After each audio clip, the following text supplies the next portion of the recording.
Delegates and colleagues, I'd like to thank you for the invitation to address the conference on behalf of the PNA Personnel Branch, Nasra. I know you have heard more about Nasra in the last 24 hours than is normal at PNA conferences. I'm not going to rehearse any of what Peter has said and some of the other speakers. I do recall when I spoke at a conference last year, we were in the relatively early days of dealing with the unilateral decision by the HSE to stop taking subscriptions from new and then existing members of the PNA. Well, a year on, and we are far clearer in understanding what exactly was behind the HSE move. We can see it for what it actually was, a premeditated and determined union-busting exercise by the HSE to close down Nasra and turn the clock back almost 10 years to when ambulance personnel had one option for trade union membership. I accept that we did not fully credit the bloody mindedness and determination of the HSE at whatever cost in terms of legal and senior council fees to pull the plug from under the branch at a time when we were clearly attracting more and more members. We knew, of course, that the success we were having on the ground in hard graft of fighting cases for members was being noticed throughout the ambulance service. And let's be honest, it was being noticed by the Big Brother union in Liberty Hall too. And we would be naive in the extreme if we thought that the HSE came to a decision on its own to cut off the lifeblood of the branch. But I'm here today to tell you that I'm equally convinced that the HSE was not ready for the show of determination and grit from our members and the PNA to face them head on and not give up our right to be members of the union of our choice.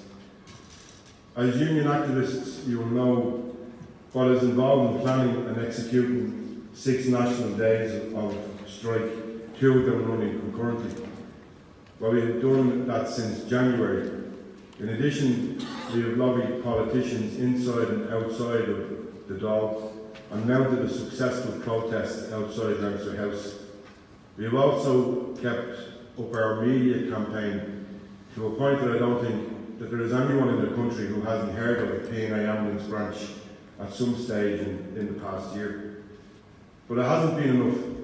The HSE, egged on and encouraged from within the Big Brother trade union movement, has continued to stonewall any attempt to resolve this dispute.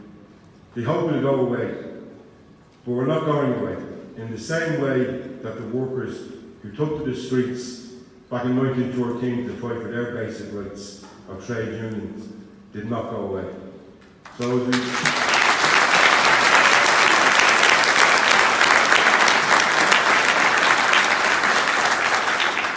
So as we move into the next phase of our action, I'm appealing for the wider support of PNA members. We will need that show of support most immediately on the 15th of May, when we will be back on the streets outside the big house called Nasra House, but hopefully with a bigger and noisier protest that the politicians will hear and listen to. We'll then be mounting 24-hour strikes, because the only way we will get the National Ambulance Service managers off their backsides and feel the pressure of this dispute. Up to now, they have been content to sit back and exploit our professionalism, knowing that even in a strike we would not renege on our professional duties as frontline paramedics. Well, let's see how they cope with managing 24-hour strikes when they simply won't be able to roll over in bed and leave it to us to deal with maintaining an ambulance service. Colleagues, I hope you leave conference proud of the committed stand that this union, the PNA, has taken in defence of a fundamental workers' right to be members of a union of their choice.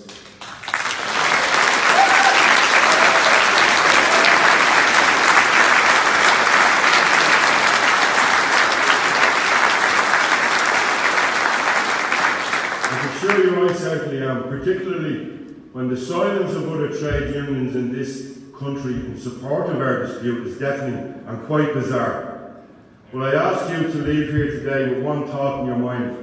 When it comes to the bullying and intimidatory tactics of the HSE in this dispute, then an injury to one PNA member is an injury to all PNA members. Thank you very much.